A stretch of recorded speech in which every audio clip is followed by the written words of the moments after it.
Hello, students. Extra practice quiz 7. This is our last quiz. Well, the topics here, we have Riemann sums and then fundamental theorem of calculus, which involves calculating definite integrals. We also have this extra topic of the inverse tangent, which is fundamental to students who go on and take calculus 2. Well, the first page, we have some indefinite integrals and some derivatives, all involving our wonderful inverse tangent. So let's get started. First of all, part A, when we calculate f prime, you see we have a chain rule. Up inside the exponent e, we have tan inverse of 2x. So we have derivative of the outside evaluated at the inside. Now, multiply by the derivative of the inside function, really to differentiate the inside function. It itself is a chain rule. The derivative of the inverse tangent, well, is given to us, but also it is here, evaluated at the inside function, and then one more times the derivative of the inside function. Now, the derivative of this constant 1/7 is 0. So this is my answer to 1A. Next question. Here I have a product rule. Fundamentally, okay, I have first, which is x over 4. Then I have a chain rule here. So the derivative of the inverse tangent is like this, evaluated at my inside function, and then times the derivative of the inside function. What do I have so far? First, derivative of the second, plus the second. Oh, here's my plus. The second times the derivative of the first. These were great reviews of many rules for derivatives together with the derivative of the inverse tangent. Next, I have two indefinite integrals. Maybe let me just come to the side and note that this 2 over x to the 8 is 2x to the minus 8. Then I can use power rule. The other thing to point out, you see how I have this 1 over 7? I also put a 1 over 7 here. When we differentiate a constant, we get 0, but when we integrate a constant, we do not. So let's get started. We write down the 2, and then we add a power, divide by the higher power. Then I have a minus 3 tan inverse of x, and then plus 1 over 7 times x. When we integrate a constant, we get the constant times x. Next one, we see parentheses. I see the tan inverse inside parentheses, but more than that, I have a multiple of its derivative in my integrand. So u is the tan inverse of t du 1 over 1 plus t squared dt. Well, I have 1 over, you see, you could factor out this 3 in the denominator, and you realize I have a 1 over 3 du. Okay, let's put my little substitution box here. So we can now convert to an integral of u. We have an integral. It's u cubed times 1 over 3 du.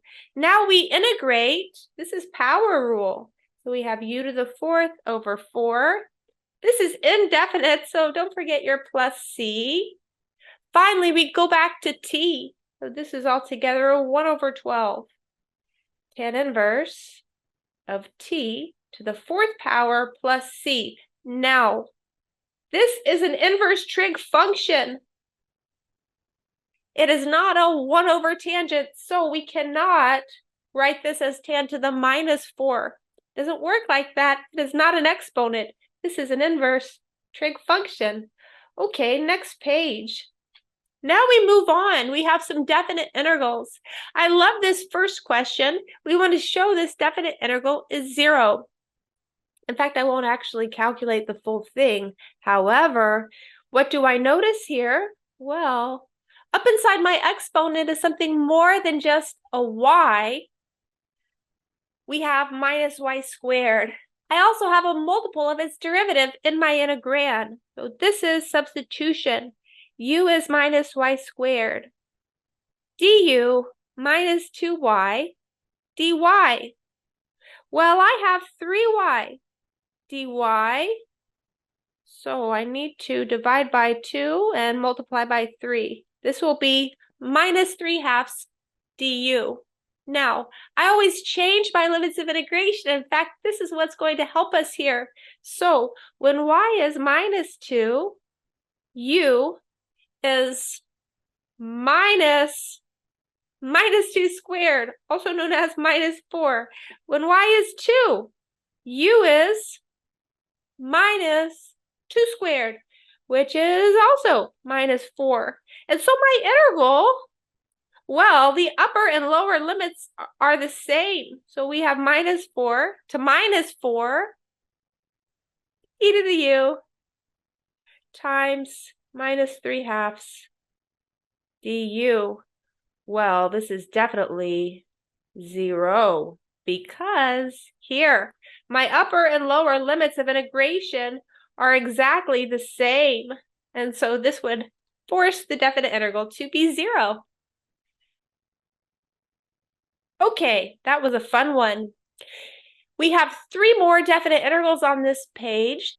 The first, I see a sum in my numerator. So we want to write this as a sum of terms. I'm going to have 1 over x to the 2/3, which is x to the minus 2/3.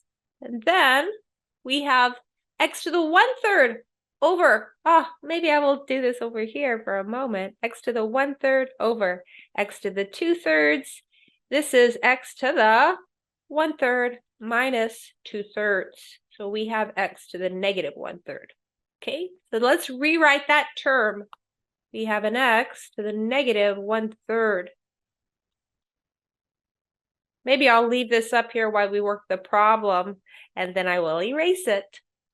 Well, power rule, power rule. I'm in the wonderful case where I've written everything as a power. Okay, we add a power, divide by the higher power. We put a minus, we add a power, divide by the higher power. It's definite. Okay, this means we must evaluate between 1 and 8. This is fundamental theorem of calculus. This is what we learned, section 7.4. We have 3 times the cube root of 8 minus, this will be 3/2 times, I'm going to do it this way, the cube root of 8 squared. It's a little easier. It would be 8 to the 2/3 power, which the easiest way to do that is take the cube root of 8 and then square it. Then we subtract off, evaluate out 1, which is just 3 minus 3/2. 1 to any power is 1. Here we go. Cube root of 8 is 2. This part is 4. So now I have 4 times 3/2. This will be 6.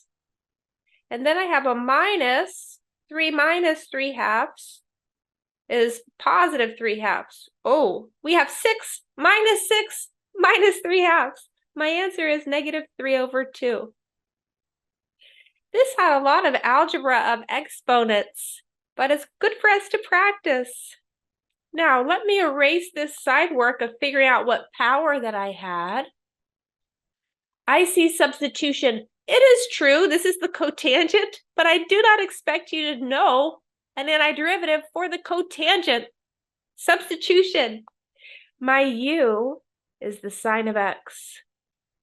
Du is cosine x, dx. And you notice I have exactly du in my integral. Now, let's change my bounds. So x ranges from pi over 4 to pi over 2. When x is pi over 4, u is the sine pi over 4, which is square root 2 over 2. When x is pi over 2, u is the sign, pi over 2, which is 1. Okay, so I have an integral. Oh, I didn't write my 1. I have an integral from the square root 2 over 2 to 1 of 1 over u du.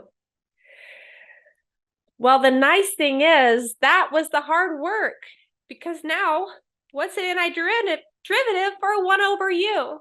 It's ln absolute value of u. ln absolute value of u, and then we evaluate between 1 and square root 2 over 2. We have ln 1 minus ln of square root 2 over 2. The thing is, natural log of 1 is 0, so I just get negative ln square root 2 over 2. You could do some log properties. Uh-oh. Let me make this smaller. And realize that this is ln of square root 2. But I won't worry about that. We have an exact answer, which is negative ln square root 2 over 2. Okay, last one. Now, this part, you could do substitution. However, my inside function has derivative 1. du will be dt. When I see functions like this, I just integrate without writing the steps for substitution. So I will integrate the first term, and then, well, this is really t plus 2 to the minus 2. Power rule. So I add a power, divide by the higher power. Let's do it. First, let's put a minus. And then we add a power, divide by the higher power. We evaluate between 0 and 2. So at 2, I get 8. First of all, this is a plus. And then in the denominator, I have a t plus 2. So at 2, I have 8 plus 1 over 4. Subtract off at 0. I get 0. Once again, this is a plus. In the denominator, I have a t plus 2. So I will have plus 1/2. So you notice this is 8 minus 1 over 4, also known as 31 over 4. Or you could, if you wanted, it's 7.75, like this. This page was our 7.4 Fundamental Theorem of Calculus page.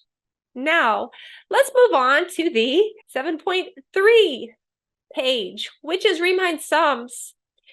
We have 3 Riemann sums. We want to use n subintervals of equal length. One of them is midpoint, one of them is left, one of them is right. We have either n equals 4 or 5 in all 3 of these. Wonderful. How do these begin? Well, step 1, we calculate delta x, which is b minus a over n. My delta x is 1. Step 2, we write down our partition. Start with the left endpoint, march forward by delta x until you hit the right endpoint. And we could check 1, 2, 3, 4 subintervals. Or if you're looking at points in your partition, there should be 1 more, and I have 5 points in my partition. Well, this one, we have this extra step of actually calculating the midpoints. So let's do that. We go halfway in between, halfway in between, halfway in between, and halfway in between. Here are my midpoints. So I want 1 times f of 3/2 plus 1 times f of 5/2 plus 1. We take delta x times function value, delta x times function value, delta x times function value, plus delta x times function value. Now in this case, well, my function is e to the x over x. We have 2/3 e to the 3/2 plus 2/5 e to the 5/2 plus 2/7 e to the 7/2 plus 2/9 e to the 9/2. Now, what you want to do, that's the magic of Desmos. but enter it in as one big line in your calculator. Let me see if I can fit this on here. I'll make my work slightly smaller. This is what you want to do, say mid-quiz, say mid-final. You want to enter your Riemann sum as one big line like this, and then you can round. So what do I have here? 3 decimal places would be 37.326. So we have 37.326. Next one, left Riemann sum. Well, it begins the same. We have delta x is 1 minus 0 over n, and is 5. My delta x is 1/5. Next, we write down our partition. So we start at 0, march forward by 1/5 until we hit 1. Okay, so 0, 1/5, 2/5, 3/5, 4/5, and 1.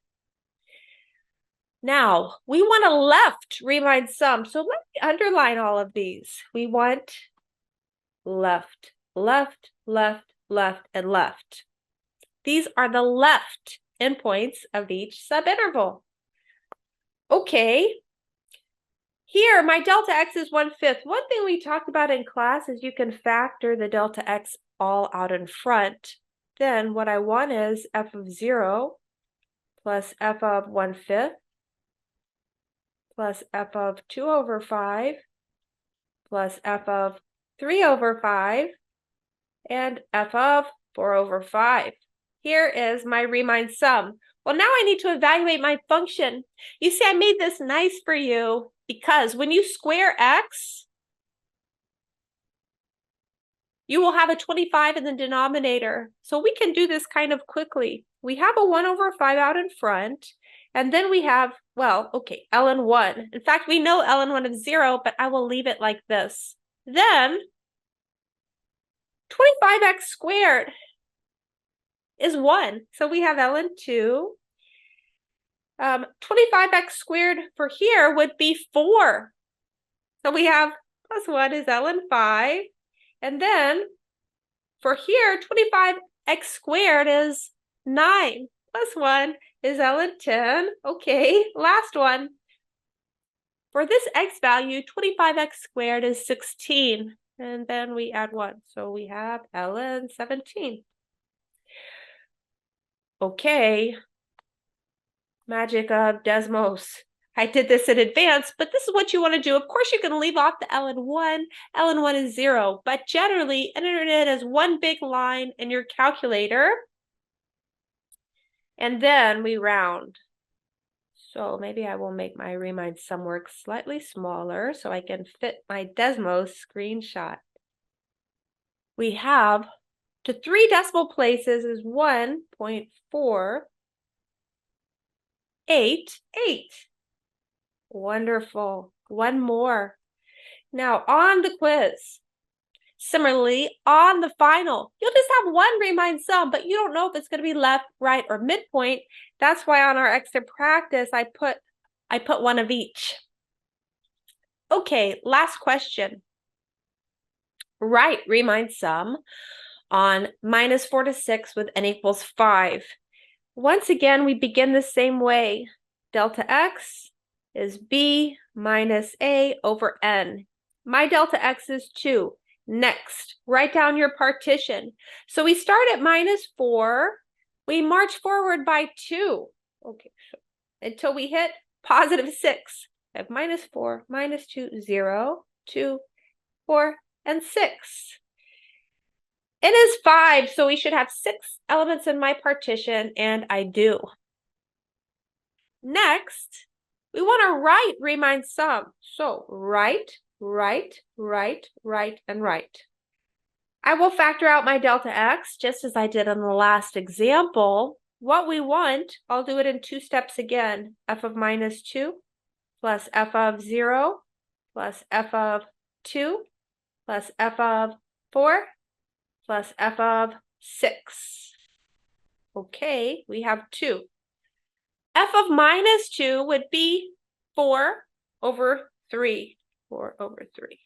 F of 0, that's Quick to evaluate, we have 0. F of 2, we have 4 over 7. Next one, F of 4, we have 4 squared, 16 over 9. Last one, F of 6. Okay, 6 squared is 36, so we had 36 over 11.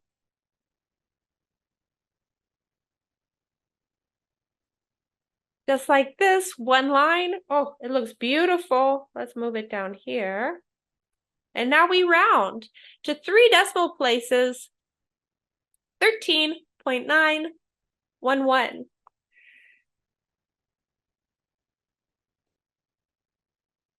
Okay, this was a lot of fun. This was the end of our quiz 7 extra practice and our last quiz of the semester. Thank you so much, everyone.